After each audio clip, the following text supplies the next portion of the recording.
Hey everybody. Today we are going to do more than just substitute and solve into simple expressions. We're going to see about the behavior of charged particles once they enter a magnetic field. So the first thing I'd like you to do is we have a positively charged particle moving left entering a magnetic field that is X's or into the screen, I guess. First thing I'd like you to do is quickly pause the video and figure out which way this will experience a force. Which way will the positive charge feel a force? So if you pause the video, your thumb should have been to the left, your fingers should be pointing into the screen or into your paper, and therefore your palm should be facing toward the bottom of the page. So this will experience a force down. Magnetic force F sub B. The next question I'd like you to consider is, what is the path that this positively charged particle will take? So you know it's moving left, it enters the field, and it feels a force down. Again, which way, what kind of a path will it take?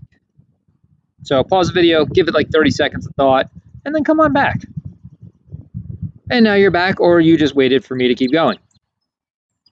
But either way, the most common answer is that this positively charged particle will kind of like take a parabolic path, which brings back nightmares of projectile motion for people. However, that is not the case. It will start to move down. But now what happens is the velocity is pointing down and to the left, which means your thumb should be pointing down and to the left with fingers into the board. And when that, or into the, I was out of habit, into your screen or into your paper. When that happens, if you do that right now, your thumb should be down and left, fingers are into the screen, your palm should be facing somewhere down and to the right, like that. So that's the force, which means that afterward, the particle will not continue to go this direction. It's actually going to keep turning. And now maybe it's like here. Now your thumb should be down, and your fingers should be into the screen as the magnetic field. And what you should see is that your palm is facing to the right. By the way, if you keep getting all the opposite answers, that's because you're using your left hand. Stop that. It's called the right hand rules. Anyway, you should see now that we're kind of following a path that has something to do with 2 pi radians or something like that, basically circular motion. And as you can tell, the net force is always toward the center. So this is actually what happens. When charged particles enter a magnetic field, they actually travel in circular paths. Now, the math to go with this should be pretty straightforward. Back in the day when we had a circular motion, we'd start with a free body diagram, which we have, which is just FB, the magnetic force. And then afterwards, the sum of the forces cause the mass to move with a velocity v in a circle of radius r. That's what we used to do. Sum of the forces equals mv squared over r. Fortunately for us, we only have one force, the magnetic force. So don't panic that it's circular motion when it's caused by one force. You have to decide which equation you'll be using here. Is it Bill sine theta? I call it Bill because it's just easier. Or is it BQV sine theta? Well, is it a moving charge or a wire? It's a moving charge. So we have BQV. It's sine 90. You don't need to write this because sine 90 is 1. And if you don't write it, it's assumed that it's 90 degrees.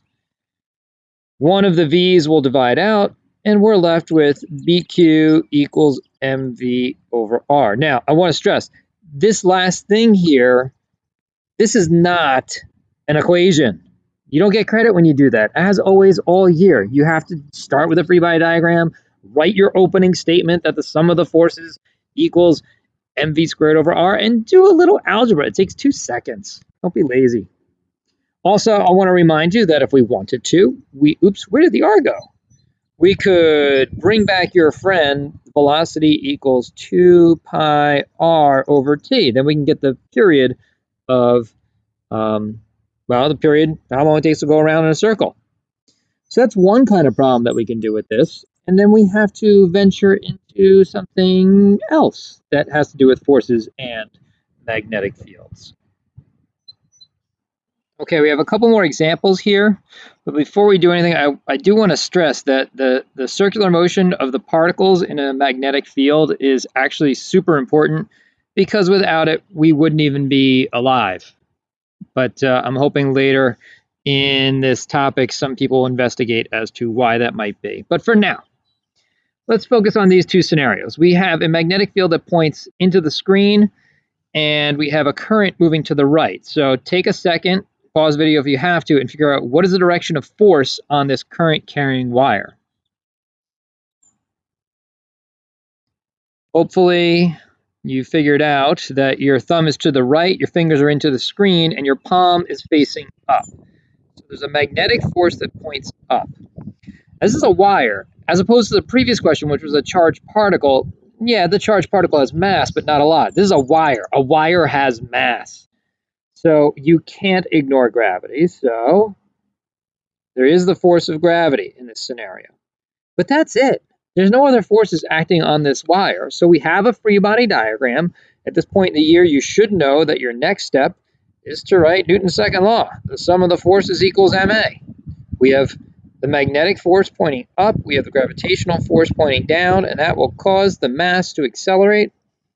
Now, is this BQV or Bill? Is it a wire or a moving charge? I know I'm asking silly questions, but it's Bill. This is BIL. You can write sine 90 if you want, or again, you don't even have to, because it's 90 degrees unless it says otherwise, minus mg equals ma. Now, I'm not going to do anything else after that, but some things you should be aware of. You know, if it's hovering, we'll say, if you see the word hover or maybe stationary in the problem, so this wire is just basically levitating, I hope you know at this point that that means the acceleration is 0. I also want to bring to your attention that we could bring back our friend kinematics, like maybe this wire moves, starts from rest and accelerates up and moves a certain distance in a certain time, blah, blah, blah. So you can use that to find acceleration. And once you have that acceleration, you can connect back to the Newton's second law, or vice versa, either way. At the end of this video, you were asked to watch another video where there's a demo of a wire in a magnetic field, and you can physically see it being pushed up. This is a demo I would have done in class. We would have seen it together. But unfortunately, we ain't in class, and I don't have the materials at home. So do me a favor, watch the video. It's kind of cool. The wire physically jumps up. In our example here, the magnetic force is up, so you'll see the same thing there. And he does the right-hand rule to go with it, so it's a decent video. All right, this one here on the right, we have a negatively charged baseball moving to the right in a field that points out of the board. So that's going to be uncomfortable for our hands. That means your thumb is to the right. Your finger should be coming out of the screen. And if you're doing this correctly, I believe your palm should be facing towards the bottom of the screen or the bottom of the paper. But please take note, this is a negative charge here. So if your palm is facing down, that means that the force is actually up. Now, why would a baseball be negatively charged? I have no idea. Let it be. So this is the magnetic force acting up, and it's a baseball, so it has mass that we can't ignore. We have Fg. After that, let's go to our basics. You got a free body diagram. We'll do the sum of the forces causes the mass to accelerate. You have a magnetic force, in this case, pointing up. You have gravity pulling down, and that's going to cause the mass to accelerate. Now, don't get me wrong. There could be times when they're both in the same direction. But in these two examples here, it's the same FBD. So don't memorize that. Just be aware. They could both be down or they could both be up. I don't know how gravity would be up, but maybe we'll change the scenario. So the real question is this Bill or BQV? A wire or a moving charge? I hope you know it's BQV, and this would be the force of gravity equals ma. Again, could this thing be going up or down? Maybe. What if it's moving horizontally? So let's say that baseball stays horizontal as it moves like this.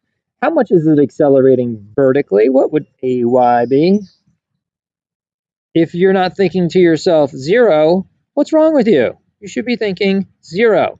So if a problem reads that it's moving horizontal, you can assume that the vertical acceleration is 0. Otherwise, you may have to use some kinematics again and solve for acceleration and connect back to this. So this is just a couple applications of charges moving in magnetic fields. We're connecting to dynamics rather than just subbing into BQV and Bill. Other than that, I got nothing else to say. I hope you're all doing well, not going too crazy, not too bored, not too stressed.